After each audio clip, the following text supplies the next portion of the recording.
timer flash 7 time, BTU system. You ain't testing, you're guessing. Good morning, it's me, Mikey Pipes and Godzilla sitting shotgun. It is 7:45, Wednesday, April 21st. Yep. Yes. And today is air conditioning preventative maintenance day. We have several service calls set up. We're gonna check out a whole bunch of AC systems, get them up and running for winter. You catch that? For summer. And I gave Godzilla a reading assignment to learn the definition of wet bulb and dry bulb temperatures. So we'll see what he learns when we get to the first shop. Stay tuned, it's gonna be a fun day. All right, hello Godzilla. All right, I don't know if this is gonna be great content, but I might as well film and then we can always edit later. Let's get some history here. This system was installed by others. It's a Ruud. About 4 years ago, they took out an R22 system and replaced the air handler in the attic and the condenser. And that's what I was about to point out. They kept the line set, as you can see. And they kind of really did kind of like a crappy job with everything. See, they kept all the lines set. That's 1.25 inches. It looks like they replaced the disconnect, added the whip, but let's take a look inside the bottom of the condensing unit. It's got a little bit of leaves, not much, but we'll take all that out. We'll take a look at the evaporator coil. Looks decent. Got a little bit of dirt there, so maybe we'll do a coil cleaning. And I'm sure this side is even more filthier. Yep, she's filthy on this side. And, you know, they've been doing construction next door in this house for quite, I think about 2 years, so that didn't help. So, we're gonna disconnect the power at the panel.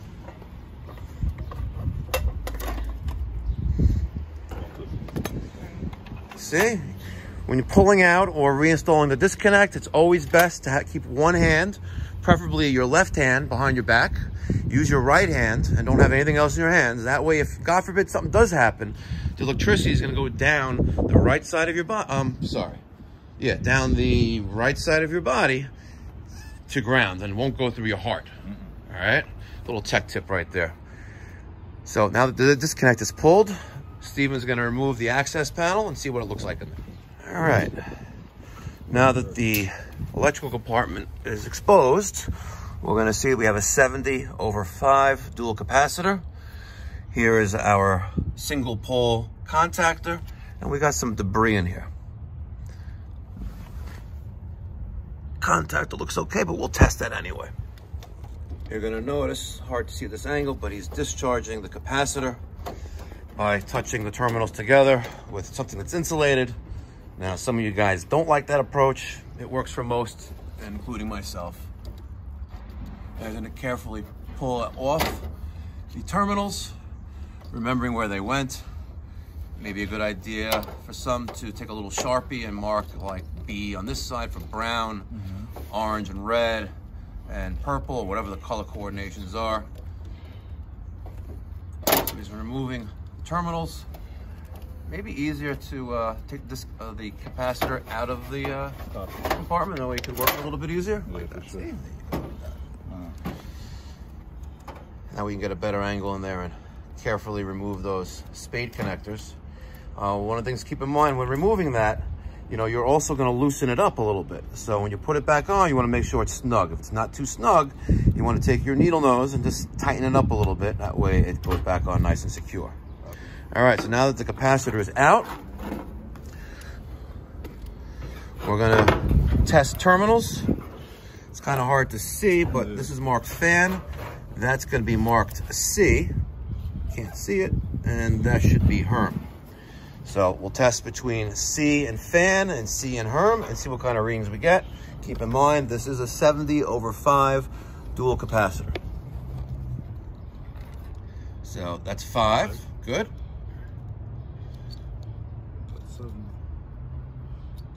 And that is 70. So our dual capacitor is good. We're gonna reinstall that and then move on to the next. All right, so now that we tested the contactor, the capacitor, now we're gonna do a quick test of this single pole, which is what it is, contactor.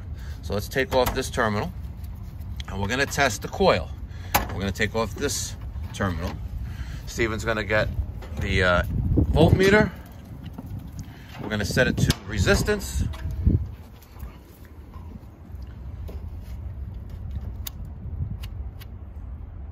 All right, perfect. And now, if you would do the honor, Steven, we're gonna take one side of our test probe to one side of the coil terminal to the other side, and we're gonna test what our resistance is. And anywhere between 6 to 20 ohms would make this particular contactor good. Right now we're at 13.8, so we know we're good. All right, now Steven has got the shoddy, the dual shoddy, like Rambo. I didn't even realize you said that yesterday until I saw the comment. And we're gonna use it, the M18 blower, to clean the electrical part. Go ahead.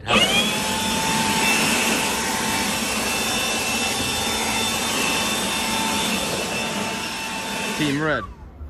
All right, got the condenser fan motor, shroud and guard and disconnected and off to the side. We scooped up a lot of the debris that was in there. Godzilla's getting the M18 wet dry vac and we'll clean this up a little bit. Not so bad. You know, a lot of times, you know, dogs like to urinate on these coils and it eats the coil. And I don't know if that's what that is, but probably just needs a good cleaning. Just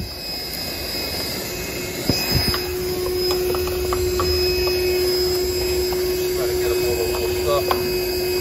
You know, make it nice and clean. Nicey nice. Let me know in the thoughts and comments what you guys do to clean out the bottom of the condenser unit.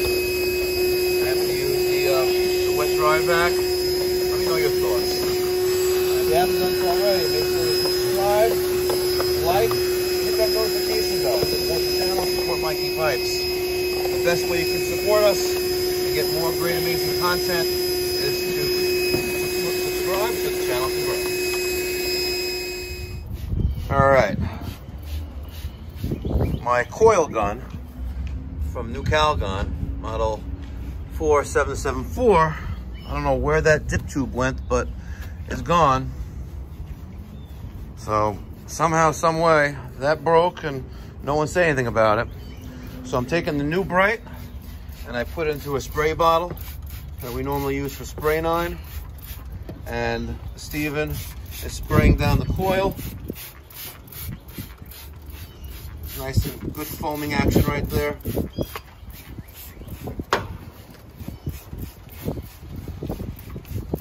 I'll let that sit for a bit and then hose it down.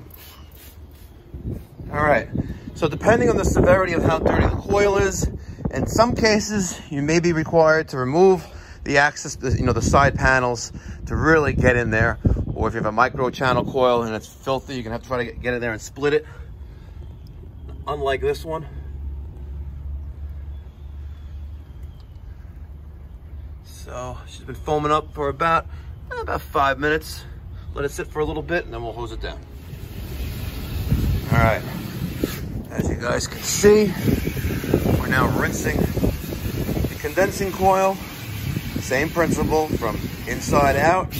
We want to force all the dirt out the same way it was coming in, which is outside going in. And you can see how filthy this unit actually was, and it really didn't even look that bad. You know? Look at that. I love the new Bright coil cleaner. Let me get your thoughts and feedback, what you guys use in the description, in the comment section down below. All right, just about done rinsing off the coil. It should take between 7 to 10 minutes. You want to make sure you get all of that new bright rinsed off the components, because it will, as you guys know, eat. Just like when it gets into your hand, you know, it starts to sting a little bit. You know, it's acid. Don't get me wrong. Correct me if I'm wrong. But you want to make sure you rinse it off very, very well. Otherwise, not going to be right away, but that coil is going to slowly start to crumble apart. And as I always say, a good technician will be observant of his surroundings. Let's take a look at what's going on here. You see.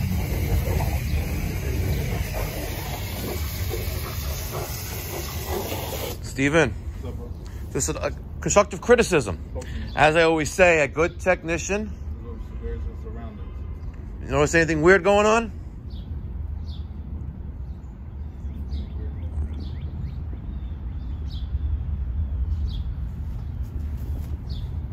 It's like Noah's coming with the flood. Yeah.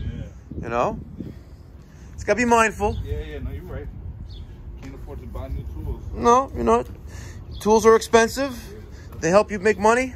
You take care of them, they take care of you. Now, here's a little helpful homeowner tip. I just came from the client's backyard to turn off the hose, and I'm walking by and I see this Bryant, looks like a 5-ton condenser with huge, huge, huge overhang on it. And guess what? You're restricting airflow. And also take a notice at the disconnect panel there. Well, periodically, take a look at your outdoor AC equipment. If you see like the access panel is open, carefully close it, you know? And if you have overhang on top of your unit and around your unit, have your landscaper or someone, gardener, trim it so the thing can breathe.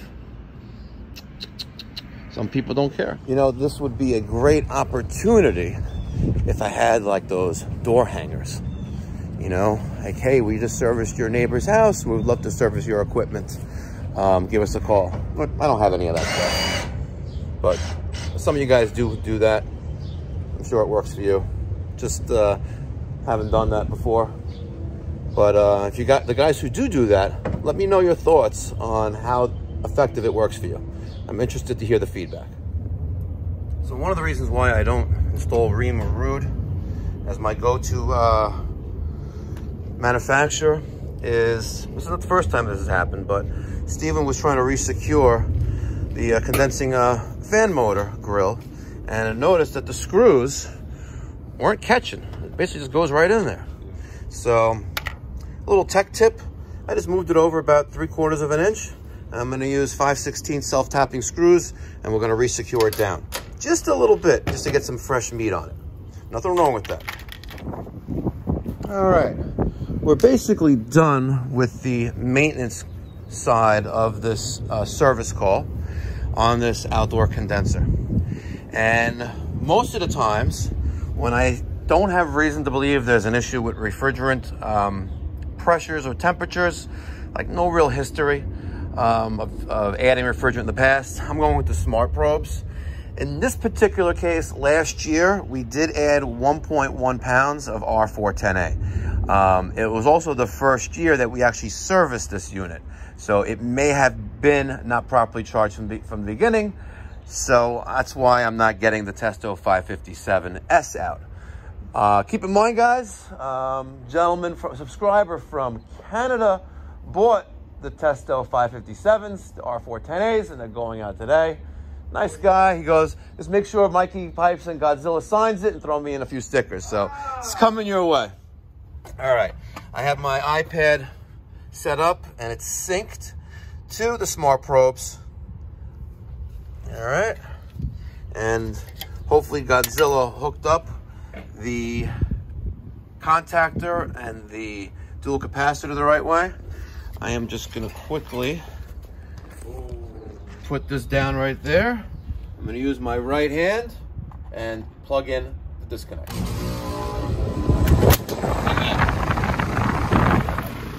And I'm just going to move this off to the side. We'll set it down over here.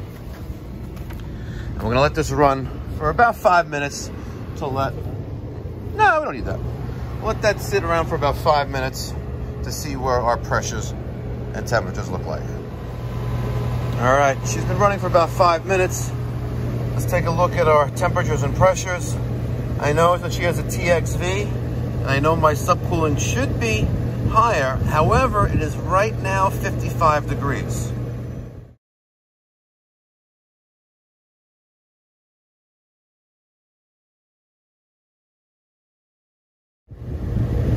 Which is basically bare minimum to test subcooling. So I'm gonna take my hoodie and try to cover us up a little bit. Godzilla took the liberty of grabbing the 557s, which are sold. Try to cover up the condensing fan discharge a little bit and see if we can duplicate a hotter day. And I know the haters out there, YouTube police are gonna tell me, no, you shouldn't do that. Well, guess what?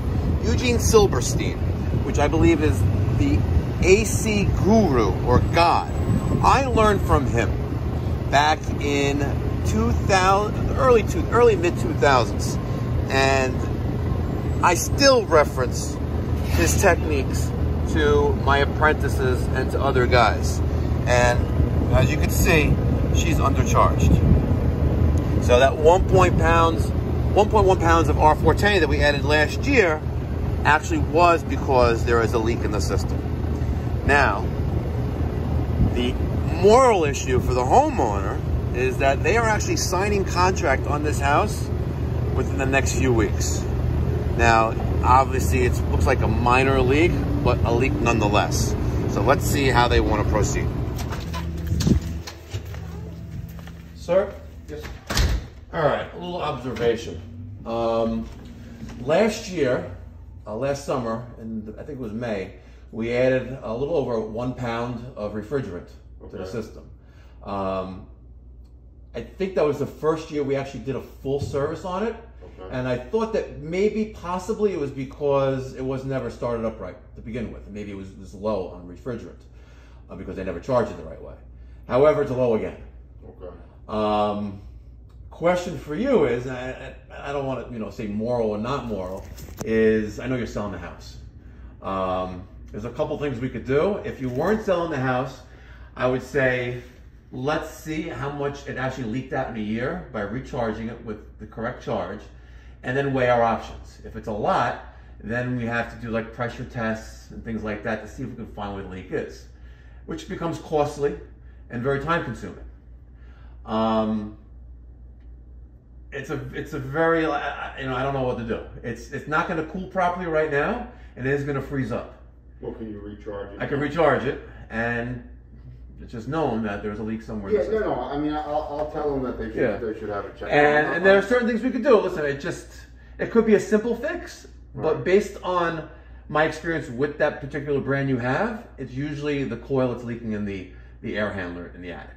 Okay. I'll tell them they should check the air conditioning out. So I don't know exactly when you're going to close, but to protect their best interests, a lot of manufacturers guarantee the equipment to the original owner of the house, who put it in. Let's say you had this installed. But it doesn't hold true for all models. Like last year, we needed to replace the motor in the air handler, and it wasn't covered in the warranty. Right. I think so, it was like we missed it by a month. Yeah, it was something stupid like that. And somebody's manufacturers, like the nickel and dime, in good faith, they should have honored it, but they didn't. No, I so, remember. Let's see how much it needs, and then we'll go from there. Okay. I mean, the main thing is obviously we want it to work until we're out of here in June, and I'll let them know that they should have it checked. Sounds like a plan. Yeah. Okay. Thank you. How much longer do you think it'll be? Maybe about half an hour? Yeah. Okay. Okay. You got it. And again, that's how I explain the options. Again, I don't want to put them under pressure or on the spot, but just explaining options. Now, I have the smart probes hooked up there. This should not be in there. This goes with the True Blue evacuation thing. Where's my little T? This should go there with it as well. Where is the T? Of course, the T is not in here. Where is the T? Oh my God, this is why you gotta put things back where they belong. All right, so let's take a look on how I made this work by using the Smart Probes. There's my Smart Probe. I got a T, small little hose, valve, small little hose, valve, R410A. So we're going to slowly let in some R410A by opening that valve slowly, and then watch our pressures. So almost identical to last year. My subcooling is 7.3 degrees. Much better. Also keep in mind it's 55 degrees, but I'm also trying to duplicate a warmer day by covering up some of the condensing coil discharge. Good, Godzilla? Okay. So now we're going to close this valve. We're going to dump the rest of that in there. And then we're going to take off our probes. Let's close this. Let's take this off. And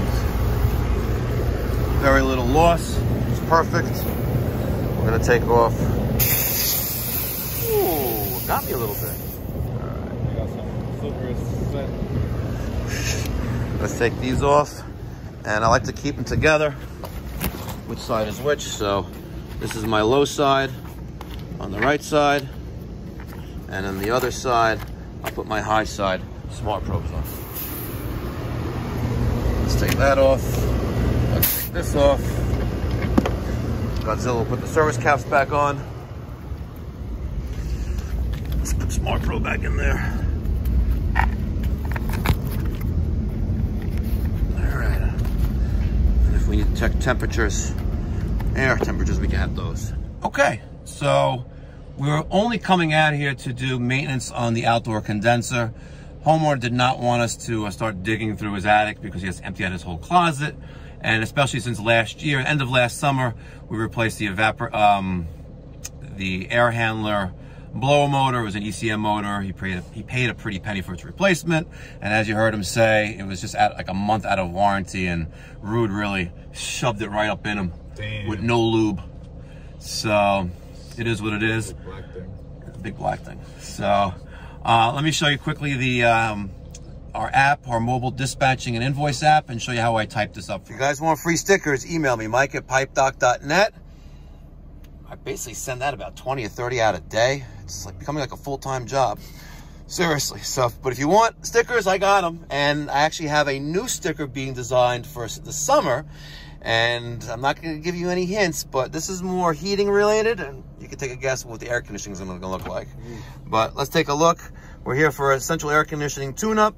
Performed annual service and maintenance on CAC equipment due to condition of condensing coil, acid washed and rinsed, cleaned inside electrical compartment and compressor base.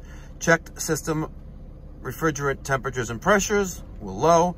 Noted, add 1.1 pounds of R410A on 5/20/20. Added 1 pound of R410A. Discussed leaks with client and procedures on leak detection. Kind of like Sims. I don't know if you guys know about Sims, but Sims was a retailer, clothing retailer around New York, and their motto was, an educated consumer is their best customer. Oh yeah, I remember that commercial. Remember that? Yeah. So, and the same applies here. An educated client, homeowner, property owner, is our best customer. The more they know, sometimes that could be a little bit too much damage or knowledge, but I like to educate in layman's terms, let them know what's going on and what to look out for. You know, kind of like that next door neighbor condenser, that Brian 5-ton condenser, covered by this big giant bush and the electrical panel's open. Be mindful of your surroundings. Lesson of the day. Let's go on to the next.